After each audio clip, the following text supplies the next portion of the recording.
Hey, so I held off on a book and a read aloud and a read along moment with this book. And I thought maybe I can share it with my online classroom in a different video. And I can't. A part of me could not see myself sharing this book without sharing a part of my military heart, a part of my memorial heart, a part of me that I typically don't share in a classroom. Um, Outside of a classroom, when it's presentation or speeches or whatnot, I don't mind. But in a classroom setting, can I read this? And what's interesting is that I didn't think about it until today. And I didn't think about it because I thought, well, I'll just hold on to it until I do tutoring instead in front of me and travel with it. And I thought, when am I going to share that heart of mine? And it's because of charity work and philanthropy. I will say that there are different museums and different memorials, not just grave sites, but memorials that really touch my heart. And I never thought I would come across different books in different areas and different time periods of my life that would really touch me in a classroom, outside of a classroom, even in business. So this one, I thought I'd share it differently with some of the reads and the pictures.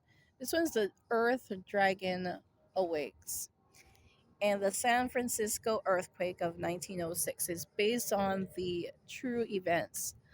And those type of books and movies really do touch my heart. So in the back of this book, I'm not sure how the online version is, if there is one, but this is the pictures.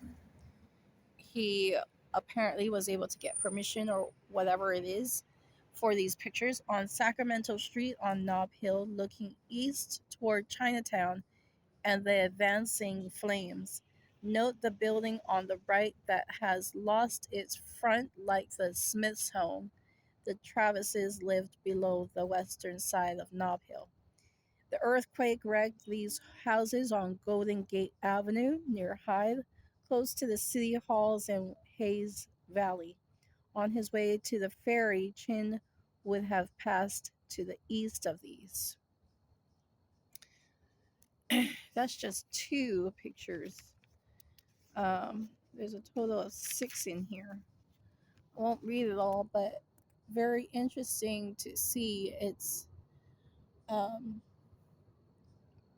seeing this photo of the fire in the downtown area taken from Powell Street near Sacramento Street on the eastern border of Chinatown. The chimney fell through the roof into this bedroom, but the owner was fortunate not to be in it. Um, Seeing pictures with smoke and not just fires, but just major fires, it actually brings me back to 9/11 in 2001, and I was in college. And so it changes how I read a story and how I feel something and what I would like to accomplish with that story when it comes to that. There's an afterword that I thought would be very useful. The U.S. Army lists 672 people dead or missing in San Francisco and the surrounding area. And the reason why I'm going to quote this and give the hopefully a better bibliography or something in the notes on this video is because there's something about geography and geology that needs to be shared, that I think needs to be brought to people's attention. But the United States Geological Survey estimates the number should be 3 or even 4 times higher. The survey. I'm not sure who they did the survey with, but the survey estimates the number should be 3 or 4. So 672 times that by 4 maximum, even 5 maximum, more people that are dead and missing. Some were underneath the ground even after rebuilding. Historian and San Francisco City archivist Gladys Hansen believes the death toll is above 3,400. Officially, only 12 Chinese died. But the Chinese handled their own dead after the Great Earthquake and fire. They shipped the bodies back to China for burial. So the real number will never be known. The Great Earthquake and fire destroyed more than 28,000 houses, stores, and other buildings. Between 2381 and 2593 acres became a wasteland. The losses were about 400 million in damage by 1906 standards. It's interesting because this is 1906, but yeah, it can still change lives.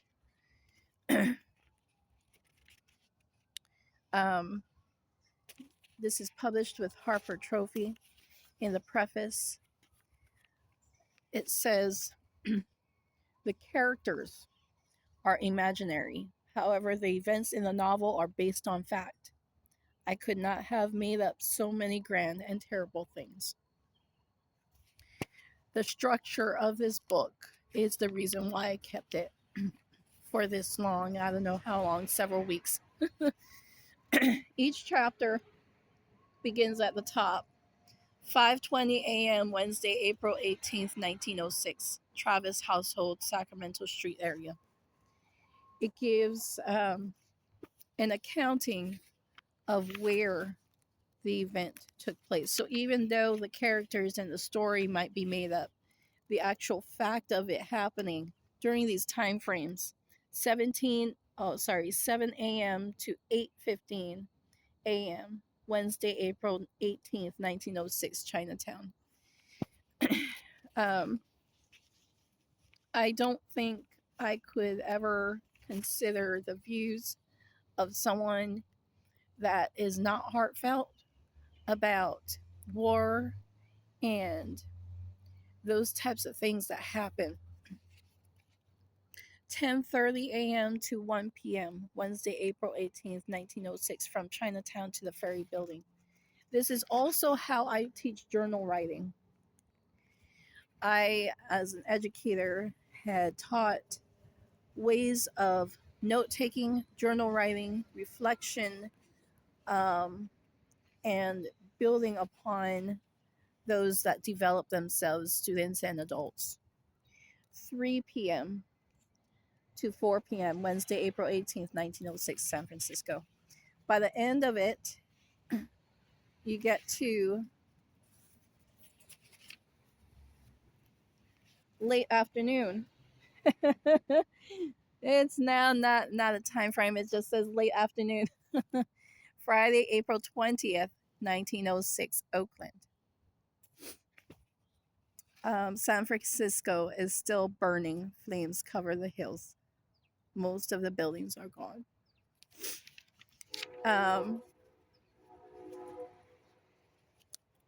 Those who wanted to find out what was going on during different time periods, some people go through extensive research and history and documents. I won't say that some are very ethical or legal, but even 5 p.m. after that, late afternoon, Friday, April 20th, 1906 to 7 a.m. Saturday, April 21st, 1906, San Francisco.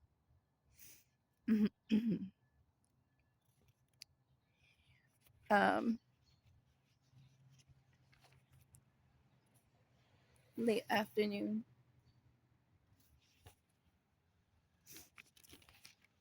And then the end of it. By Saturday, April 21st, 20,000 people have fled San Francisco by boat. Some 225,000 have left on the trains. The trains and boats take them all over California. At the bottom, there's a little star note. Never have so many people left an American city in peacetime until Hurricane Katrina struck New Orleans. When you get to the point of seeing charity work as a way of helping, being one that always gives and not one that typically receives, you see things differently when you read a book to a classroom. You want so much for children to grasp how to open themselves to those events and to allow it to strike them and impact them.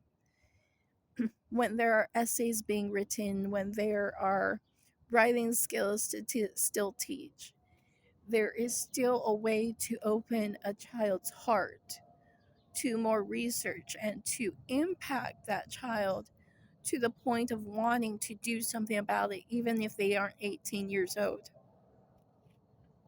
I'm one that benefited from that viewpoint all those years ago with my teachers.